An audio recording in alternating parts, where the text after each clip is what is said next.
राम राम भाइयों, जैसा कि हमने डिस्कस किया था उस हिसाब से काम करना था। फ्लैट के केस में हमें यहाँ पे बाइंग करनी थी और गैप अप के केस में बाइंग करनी थी और गैप डाउन के केस में सेलिंग करनी थी, क्योंकि यहाँ पे सेलर जो है इनको ट्रैप करने की कोशिश करेंगे। बड़ा गैप डाउन हुआ, फिर एकदम से डाउन साइड गया, फिर एकदम से रिकवरी करा, फिर एकदम से फिर हमने एंट्री बनाया यहाँ पे इस लेवल के आसपास। लेकिन हमारा एसएल हिट होने के बाद मार्केट अपसाइड रैली करा, लेकिन गैप फिल भी नहीं किया। फिर उसके बाद लोगों ने यहाँ तक का टारगेट लगा के रखा होगा, उनके साइकोलॉजी को डिस्टर्ब करके एकदम से मार्केट डाउन साइड का मूवमेंट दे दिया।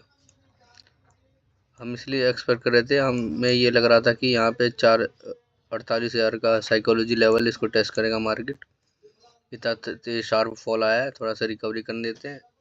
हम जैसे रिकवरी थोड़ा सा कर लिया यहाँ से, लास्ट टाइम भी गिरा था, इस दोबारा हमने सोचा कि यहाँ से गिरेगा और हमारा सेटअप भी बन गया था, इस हिसाब से हमने काम किया था। लेकिन लॉस हो गया, कोई बात नहीं, it's a part of the process, ये होता रहता है प्रॉफिट लॉस। लेकिन ये है, आपका रिस्क मैनेजमेंट सही से रखना है और अच्छा इस पे काम करना है। रिस्क मैनेजमेंट और सेटअप, विन रेट पे ध्यान देना है। और रिस्क मैनेजमेंट इतना ज़रूरी है जितना तुम्हें प्रॉफिटेबल बनना, और सेटअप भी। इसलिए रिस्क मैनेजमेंट हमेशा ध्यान दो। जितना तुम्हें पता है कि इतना देना देना है तो उतना दे के निकल जाओ। तुम्हें लेना कितना ये फिक्स नहीं है, लेकिन देना कितना ये हमेशा फिक्स रखो कि मुझे अगर आज के दिन में अगर मेरा 1,000 रुपये है तो आज मुझे अगर 500 रुपये देना है तो 500 ही दूंगा, इससे रुपये 1 रुपये नहीं दूंगा ऊपर।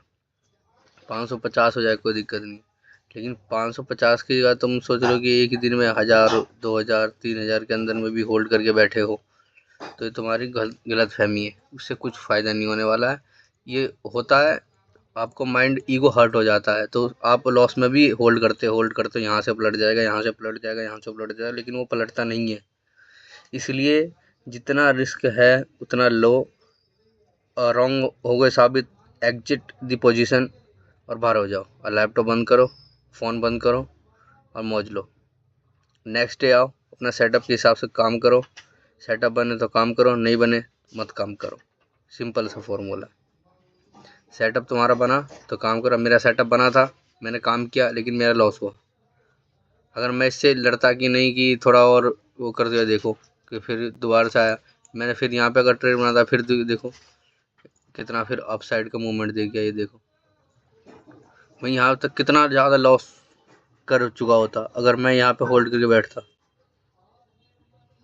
मैं वही कहना चाह रहा हूँ आपसे कि लूज ट्रेड में होल्ड मत करो, जितना तुम्हारा रिस्क मैनेजमेंट है उस हिसाब से ही लूज ट्रेड में होल्ड करो। विन ट्रेड में होल्ड कर सकते हो, लेकिन लूज ट्रेड में मत करो, क्योंकि ऑलरेडी तुम प्रॉफिट में रहोगे विन ट्रेड में। तो उसमें अच्छा, तुम्हारा साइकोलॉजी अगर तुम्हारा फेवर में आ गया, टारगेट दे दिया, तो तुम्हारा साइकोलॉजी मजबूत होगा। लेकिन लूज ट्रेड में अगर तुमने अपने एसएल के अकॉर्डिंग तुमने ट्रेड नहीं कट किया तो तुम्हारा साइकोलॉजी बहुत बेकार हो जाएगा और तुम्हारा ईगो हर्ट हो जाएगा। तुम इसके चक्कर में बहुत तगड़ा लॉस उठा लोगे। तो ये मैं जो बात बोल रहा हूँ बहुत किसी ने बोली नहीं है, लेकिन मैं बिल्कुल अपने रियल लाइफ एक्सपीरियंस से बता रहा हूँ आपको। थैंक यू, मिलते हैं नेक्स्ट ट्रेडिंग डेज में।